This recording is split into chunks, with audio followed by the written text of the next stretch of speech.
Hello everyone. Welcome to our channel. Our topic for today is linear equations, number and geometry problem. This is just a simple recall in the basic algebra. It is the fundamentals sa pag-formulate ng equation. Meron tayo ditong unang tanong. When 5 is added to 3 more than a certain number, the result is 19. So, what is the number? Let us analyze it. When 5 is added to 3 more than a certain number. Meron tayong tatlong equation. Let's make it 5. Okay? 'di ba kapag nag-formulate ng equation pabalik? When 5 is added to 3, magiging ganyan yan. Okay? More than a certain number. Walang given. That will give us x. Okay? Then, is equals to 19. Okay?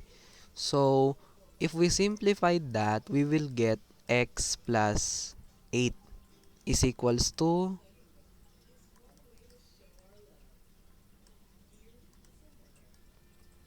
x plus 8 is equals to 19. Okay? If we simplified it, add natin kay negative 8 para ang matira na lang sa left side mo ay si x. Canceled. We will get x is equals to 11. Okay? If we add that, 11 plus 3 plus 5 plus 8, we will get 19. 11 plus 3 plus 5 is equals to 19. That is check. Okay, ito yung ating sagot. We have 11. Next, if 5 is subtracted from 3 times a certain number, the result is 10. What is the number? If 5 is subtracted, okay, subtracted from 3 times a certain number, that will give us 3x minus 5. Okay, that will give us 10. Simplified mo uli. Add mo to. Yan. Okay. Positive 5 to. Para mag-equate. Cancel. That will give us 3x is equals to 15. Divide mo kay 3 para ma-cancel. We have x is equals to 5. Okay? Ito yung ating sagot. If we apply that, 5 times 3 is 15 minus 5, we have 10. That is check. Our answer is 5. The number is 5. Next, a certain number is added twice to itself equals 96. What is the number?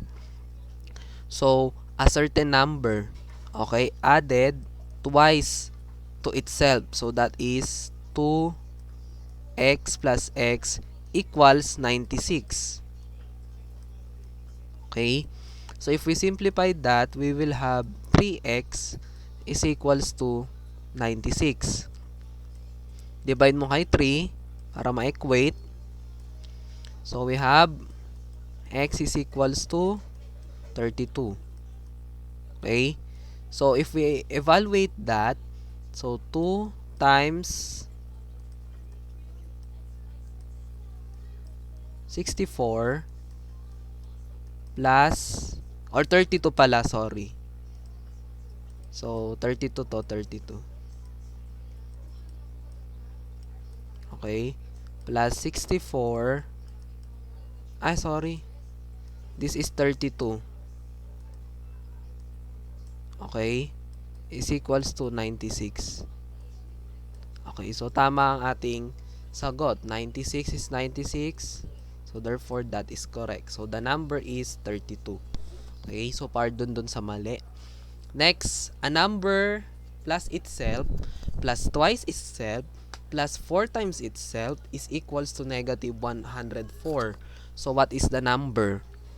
So unahin natin a number plus itself plus twice itself. Okay?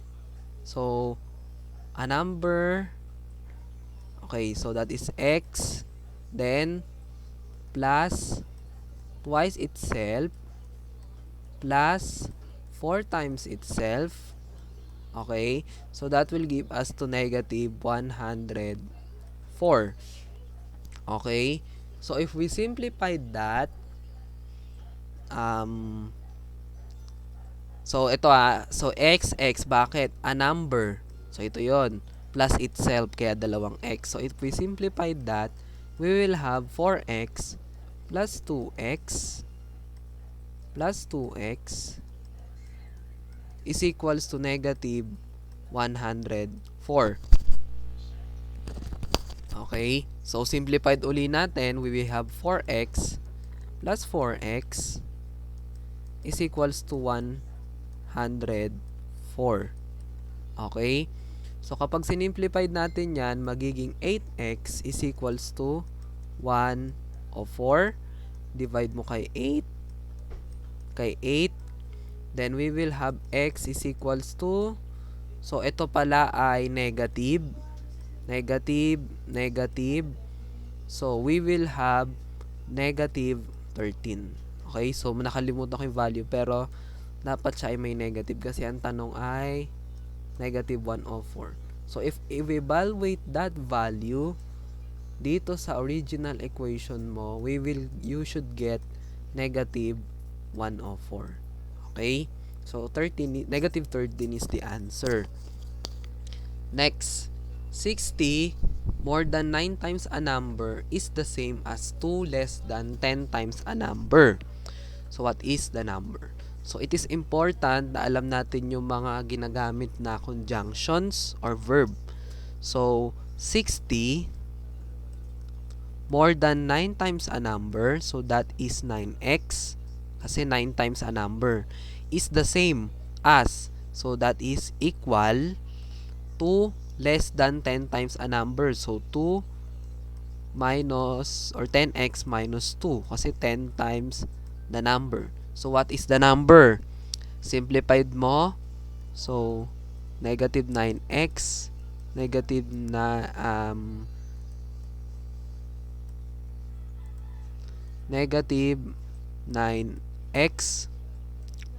Okay, so canceled, we will have 60 is equals to x minus 2. Okay, so add mo kay positive 2 para ma-cancel to, we will have x is equals to 62. So our answer is 62. So if you add that, kailangan parehas sila ng sagot. Okay? So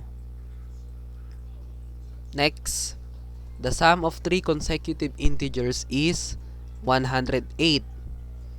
So what are the integers? Okay? So the sum of 3 consecutive integers is 108. What are the integers? So formulate muna natin. So let x be the first integers. Okay? Then the second is x plus 1. So that will be our second. Then x plus 2 is equals to third. So explain natin. Kasi ang sabi, the sum of 3 consecutive. Okay? So sunod-sunod daw na integers. So that is 1, 2, and x, because x is first. Okay? So to get the second, that will add by 1. To get the third, that will add by 2. So i-formulate natin siya. So x plus 1 plus x plus 2 is equals to 108. Okay? So simplified mo lang yan, we will have tatlong x, that is 3x plus 3 is equals to 108. Add mo kay negative 3, canceled. 3x is equals to 105. Divide mo kay 3.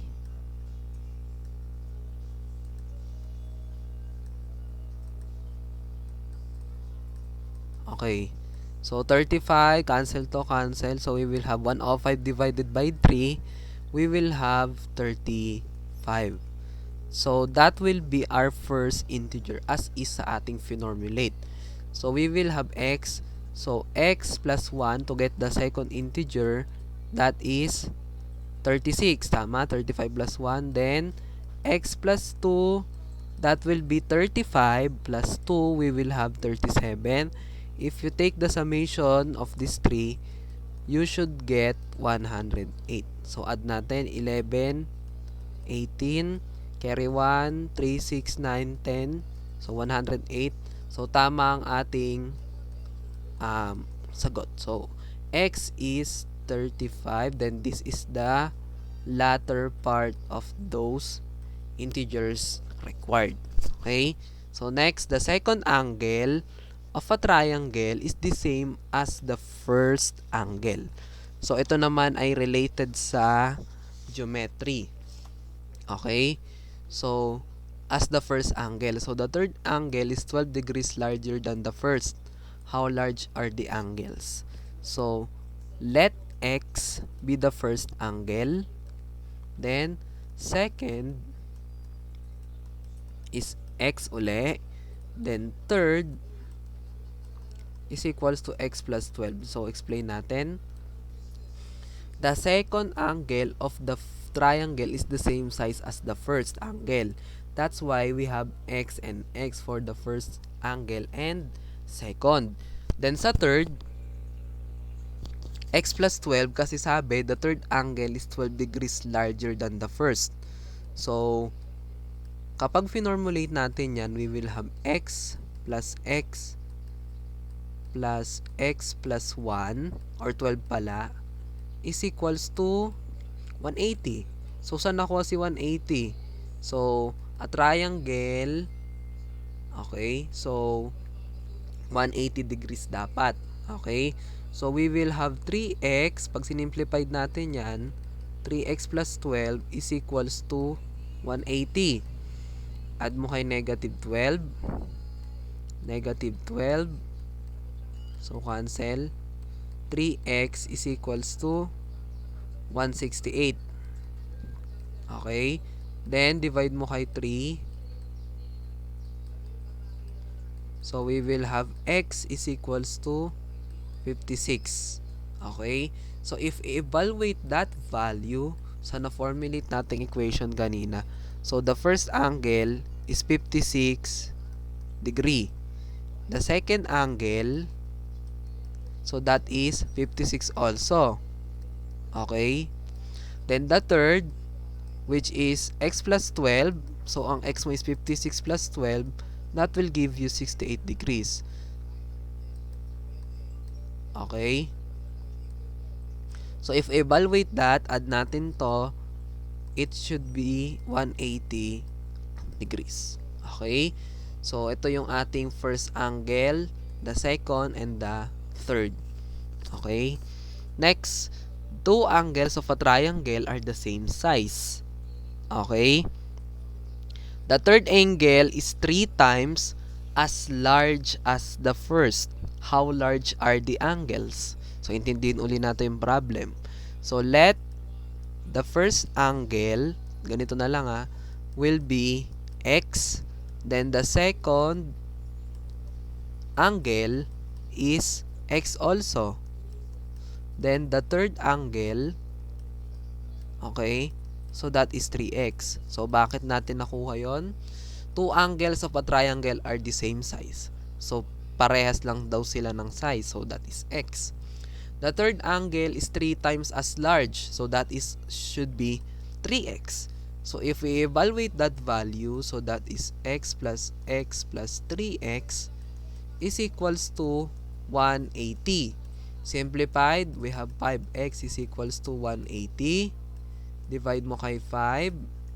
Kay 5, 5. So, we have x is equals to 36. So, 180 divided by 5 is 36. So, evaluate natin yon. So, we got the x is 36. So, for the first angle, so that is 36 degrees.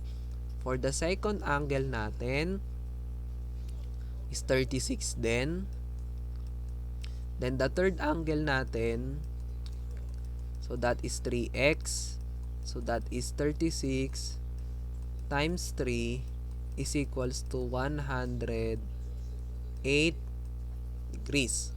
So, ang sagot natin ay 36 degrees, 36, and 108 degrees. So, for the example number 9, so the perimeter of a rectangle is 150 cm. Okay? So, the length is 15 cm greater than the width. Okay? So, find the dimension. So, ito naman ay geometry rin, pero perimeter naman siya. Kung kanina naman is yung angle. So, perimeter of a rectangle, we all know that the formula for a perimeter of a rectangle is P 2L plus 2 width. Okay? So, ang W natin dito is X. Kasi ang binanggit lang is width. So, therefore, ang length natin is X plus 15. Kasi sabi, 15 cm greater than the width. That's why we come up with X plus 15. And since this is the formula of the perimeter, our perimeter is 150. So, sinabi na sa problem, 150. Then, 2 times L. What is our L? That is X plus 15. Okay? Plus 2, what is our width? X. So, if we simplify that, we will have 150 is equals to 2x plus 30 plus 2x. If we simplify that, we will have 150 is equals to 4x plus 30. Add natin kay negative 30 para ang concern mo na lang sa right side ay si 4x. So, we will have 4x is equals to 120. Divide mo kay 4. So, we will have x is equals to 30. So, ito yung value ng x natin. I-evaluate natin ngayon sa equation natin kanina. So, our width is 30 cm. Based dito sa ating sagot. Then, ito yung equation natin kanina. So, length natin is 30 plus 15. So, that is 45 cm. So, this is our length. This is our width. Okay? So, ito yung ating length. Okay? So, example number 10 tayo. So, may Ayan. So, the perimeter of a college basketball court is 96 meters. And the length is 14 meters more than the width. So, what are the dimension? So, ganun pa rin. Ang width natin ay x. Ang sinimplified lang or binanggit na may equation is length is 14 meters. So, that is x plus 14. Okay? So, since perimeter natin is 2L plus 2 width is equals to 96. So, ayun na yung value ng P natin. Dinirect ko na. So, that is 2 times x plus 14 plus 2 times x, that is 2x, is equals to 96. So, that is 2x plus 28 plus 2x is equals to 96. Then, we have 4x plus 28 is equals to 96. Okay? So, add mo kay negative 28. Negative 28. So, So, cancelled. We will have 4x is equals to um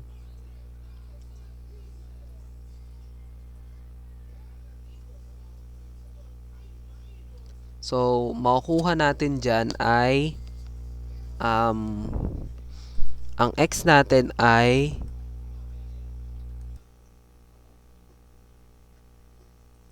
okay, so we have 4x. So 28, 96 minus 28. So that will give us 96 minus 28. So that is 68. Okay? So divide mo kay 4.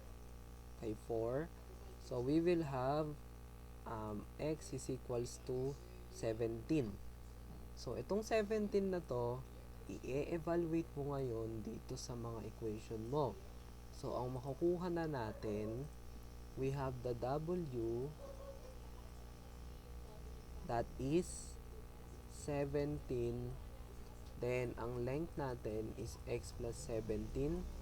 So that is 14. Ay 14 pala, x plus 14. So 17 plus 14. So ang length natin ay 31. Okay? So ito yung sagot natin. Width is 17. Length is 31. So, kapag in-evaluate mo yan dito, dapat ang lalabas ay 96. Okay? 11th example. So, an electrician cuts a 30-feet wire into 2 pieces. So, one cut is 2 feet longer than the other. So, how long are the pieces?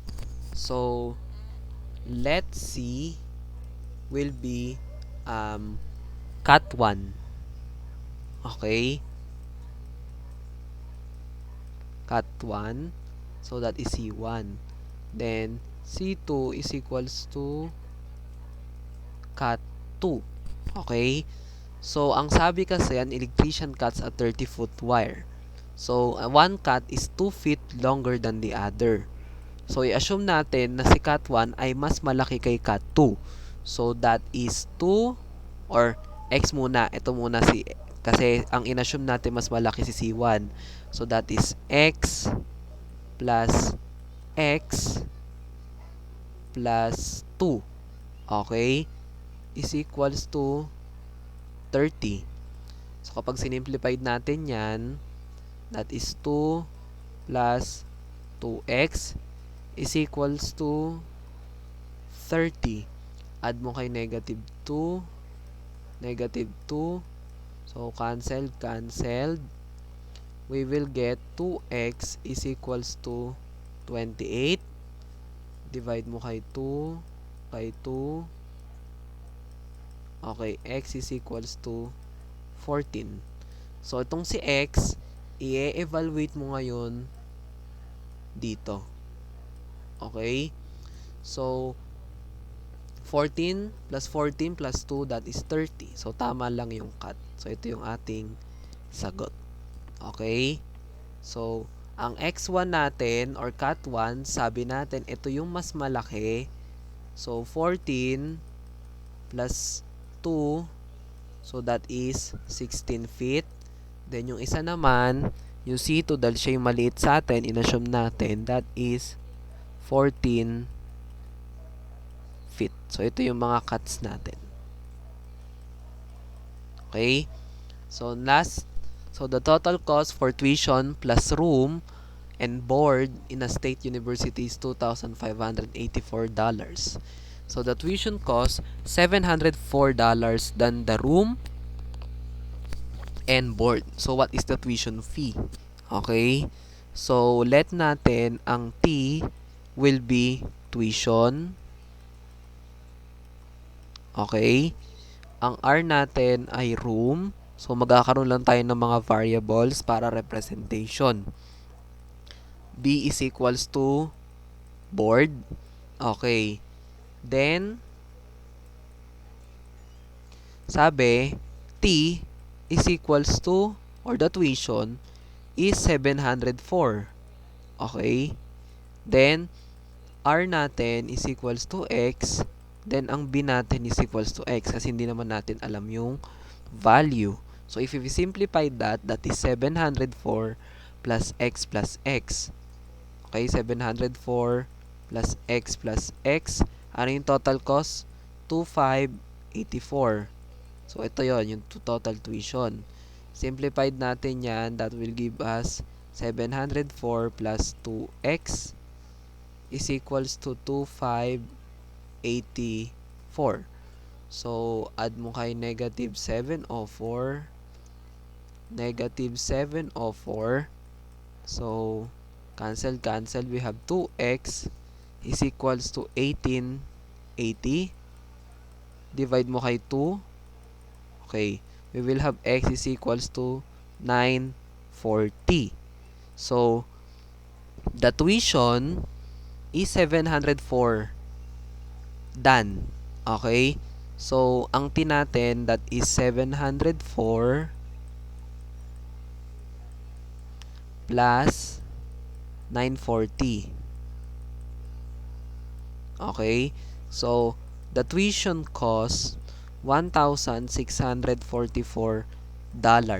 So, ayun yung value ng ating tuition. So, the tuition is $1,644. Okay? Then, yung room natin, since parehas X, ang value niya and board is also $940. Okay? So, that's it for the linear equations, number and geometry problems. I hope you learned something. Thank you. Don't forget to like, share, and subscribe. Bye!